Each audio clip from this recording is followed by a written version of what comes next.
Hello विद्यार्थी मित्रांनो, मी शेख अब्दुल गनी. स्वागत आहे माझ्या एजीस करिअर अकॅडमी यूट्यूब प्लॅटफॉर्मवरती. मित्रांनो, शिक्षण आयुक्त कार्यालयामध्ये माननीय साजिद निसार सर यांनी जेव्हा भेट दिली होती, यांच्या मार्गदर्शनाखाली आम्ही जेव्हा गेलो होतो, त्या संदर्भामध्ये तुम्हाला 2025 मध्ये काय झालेलं आहे मी ते सांगितलेलं आहे मित्रांनो. परंतु 2022ची जी भरती झालेली आहे त्या 22चे काही राऊंडच्या संदर्भामध्ये असतील, माननीय हायकोर्ट यांच्या निर्णयाच्या अधीन राहून काही जे राऊंडच्या संदर्भात काही माहिती असेल ते मी तुम्हाला या व्हिडिओमध्ये देण्याचा प्रयत्न करेन. जो कोणी नवीन असेल त्या चॅनलला सबस्क्राईब करा, जास्तीत जास्त मित्रांपर्यंत शेअर करा मित्रांनो. ठीक आहे, आता येतो मी माझ्या मूळ मुद्द्यावरती. मित्रांनो, आम्ही जेव्हा माननीय शिक्षण आयुक्त कार्यालय याच्यामध्ये जेव्हा भेट दिली असता 2022च्या भरती संदर्भात काही विचारणा केली होती. त्याच्यामध्ये जे काही अपात्र गैरहजरचा राऊंड असेल, माजी सैनिकचा राऊंड असेल किंवा 10% अपात्र गैरहजर, जो दुसऱ्या टप्प्यासाठी 10% राखीव ठेवण्यात आलेल्या जागा होत्या. एकूण जागांच्या 80% पद मान्यता असताना सुद्धा 70% भरती झालेली आहे मित्रांनो.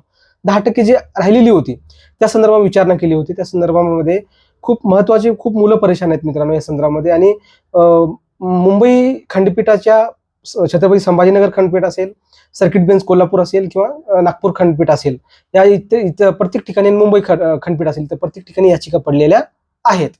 तर याच्यामध्ये काय झालं मित्रांनो, एक याचिकाकर्ते काही मुंबई हायकोर्टामध्ये याचिका दाखल केली असता ते मुलांच्या बाजूने निर्णय आलेला आहे मित्रांनो. बीएमसी त्यांनी पार्टी केली होती, बीएमसी आणि मुंबई आयुक्त कार्यालयामध्ये, त्याच्यामध्ये पुणे आयुक्त कार्यालयामध्ये तेव्हा पार्टी केली असता त्यांनी ती मुलांच्या बाजूने निर्णय आल्यामुळं त्याच्यावर काहीतरी हालचाली होणं अपेक्षित होतंच.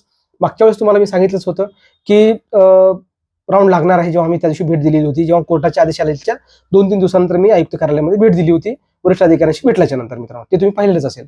परंतु आता त्याची कार्यवाही कुठपर्यंत आली अशी खूप मुलांची विचारणा होती. तेव्हा जेव्हा आमचं शिष्टमंडळ गेलेलं होतं त्या संदर्भात ही माहिती घेतली मित्रांनो. ही खूप आनंदाची आणि अत्यंत महत्वाची अशी बाब आहे मित्रांनो की याच्यामध्ये राऊंडच्या संदर्भामध्ये मंत्रालयामध्ये पुण्यातून प्रस्ताव गेलेला आहे. आता ते प्रस्ताव काय आहे ते तुम्हाला मी सांगतो. महत्वाचा मुद्दा काय मित्रांनो, या प्रस्ताव जो आहे हे माननीय मुंबई हायकोर्ट यांच्या निर्णयाच्या अधीन राहून हा प्रस्ताव पाठवण्यात आलेला आहे.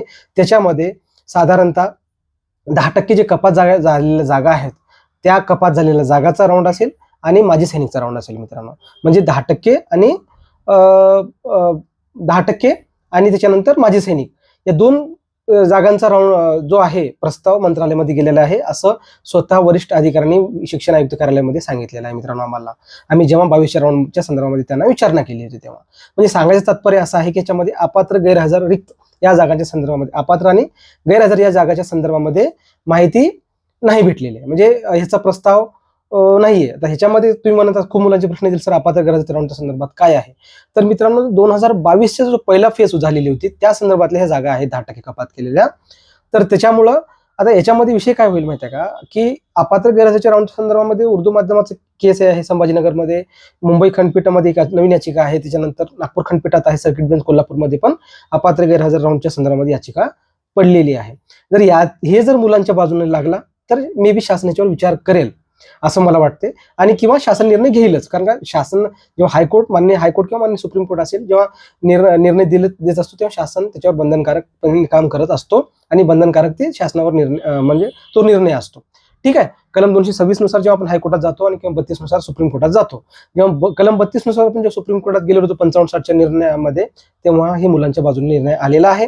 आणि आता त्याच्यावर काय कारवाई करेल ते तर मी सविस्तर सांगेनच भविष्यामध्ये, अजून त्याच्या विषयामध्ये अजून काही अपडेट माहिती आली असेल. परंतु ही 22च्या भरती संदर्भामध्ये जो 10% आणि माजी सैनिकचा जो राऊंड आहे त्या संदर्भात प्रस्ताव गेलेला आहे मित्रांनो. आता हे अपात्र गैरहजर राऊंडच्या संदर्भात तुम्ही म्हणताय, तरी शासन जेव्हा जर हायकोर्टाचे निर्णय जर अशा संदर्भात काही आले असतील तर त्याच्यावर काहीतरी कारवाई अपेक्षित आहे.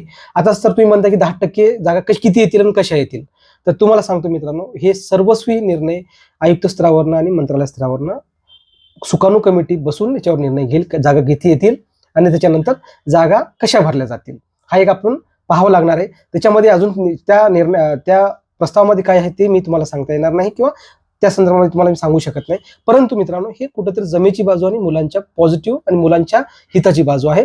आणि अजून एक सांगायचं तात्पर्य की मित्रांनो, अखिल भारतीय उर्दू शिक्षक संघ जे साजिद निसार सर आहे, जेव्हा सेकंड फेज झाल्याच्या नंतर ह्या निर्णयावर कोणीच बोलायला तयार नव्हतं, तेव्हा सर्वप्रथम जे निवेदन बनवण्याचं काम आहे अखिल भारतीय उर्दू शिक्षक संघ यांच्या लेटर झालेला आहे मित्रांनो. इतर कोणतीही संघटना याच्या संदर्भात काम केलेली नाही. आता जो कोणी करत आहे ते सर्व विद्यार्थी करत आहेत मित्रांनो. हे असू द्या, हे लक्षात असू द्या तुम्हाला. आणि या संदर्भामध्ये दोनदा माननीय साजिद निसार सर जे आहेत, माननीय शिक्षण मंत्री दादाजी भुसे साहेब यांना मालेगावमध्ये त्यांच्या घरी त्यांच्या निवासस्थानी सुद्धा भेटलेले आहेत, निवेदन सुद्धा दिलेले आहेत. जे कोणी प्रयत्न करत त्यांना ते माहितीच आहे. परंतु इतर कोणतीही संघटना या संदर्भात जर उद्या भविष्यात राऊंड लागेल तेव्हा कोणी सांगणार नाही की मी केलं, कारण कोणीच केलं नाही. मी तुम्हाला क्लिअर करू सांगतो, याच्यामध्ये जे पण राऊंड लागेल, जे पण काही भविष्यात पॉझिटिव्ह होईल, ते सर्व मुलांच्या कामाची पोचपावती आहे मित्रांनो. त्यांनी याचिका दाखल केल्या नसत्या किंवा आता जर पाठपुरावा परत मुलांनी केला नसता तर ह्या राऊंडला कुठेतरी मर्यादा आल्या असत्या. मला एवढं सांगायचं आहे. आणि जे काही सर्व श्रेय देतो मी सर्व मुलांना देतो जे 22च्या भरतीसाठी प्रयत्न करत आहेत मित्रांनो. दुसरा विषय, त्या कमिटीसोबत मी संपर्कात पण आहे. आम्ही पण प्रयत्न करत असतो आपल्या पद्धतीनं, त्याचे प्रयत्न असतातच मित्रांनो. मला एवढं सांगायचं होतं की हे राऊंड कुठेतरी मुलांच्या आनंदाची बातमी आहे. आणि खूप मुलं मला प्रश्न विचारत होते, सर की 22च्या संदर्भात काहीतरी बोला. परंतु त्या भविष्यामध्ये अपात्र गटाच्या राऊंडच्या संदर्भामध्ये पण आपण प्रयत्न करतच आहेत. मुलं करतच आहेत, आपण पण करू. आणि मित्रांनो, 22ची भरती आणि 25ची भरती ह्याचा ताळमेळ काही संबंध नाही, दूरपर्यंत काही संबंध नाहीये. कारण का ती भरती वेगळी आहे, ही भरती वेगळी आहे. जर ती भरतीमध्ये काही चुकी राहिली असती तर कोर्ट मुलांच्या बाजूने निर्णय दिला नसता, एवढं जर आपण विचार करू शकतो. त्यामुळे कोणी गफलत करू नये 25च्या भरतीशी याचा संबंध जोडून, एवढंच मला सांगायचं आहे. आणि हे एवढी एक आनंदाची बातमी आहे मित्रांनो. फक्त जे मुलं म्हणत होते राऊंड लागणार नाही, माननीय हायकोर्ट न्याय देवता सर्वांना न्याय देत असते. त्यामुळे मी त्या न्याय देवतेचे मी खरंच आभार व्यक्त करतो आणि सर्व त्या मुलांचा आभार व्यक्त करतो ज्यांनी याच्यासाठी प्रयत्न केलेत मित्रांनो. खरंच तुमचे मनापासून धन्यवाद. आणि हा व्हिडिओ जास्तीत जास्त मित्रांपर्यंत शेअर करा. आणि धन्यवाद एकदा साजिद निसार सरांना, आणि धन्यवाद सर्व मुलांना. आणि जास्तीत जास्त मित्रांपर्यंत शेअर करा. नवीन असेल एकदा चॅनलला सबस्क्राईब करा मित्रांनो. ठीक आहे, धन्यवाद.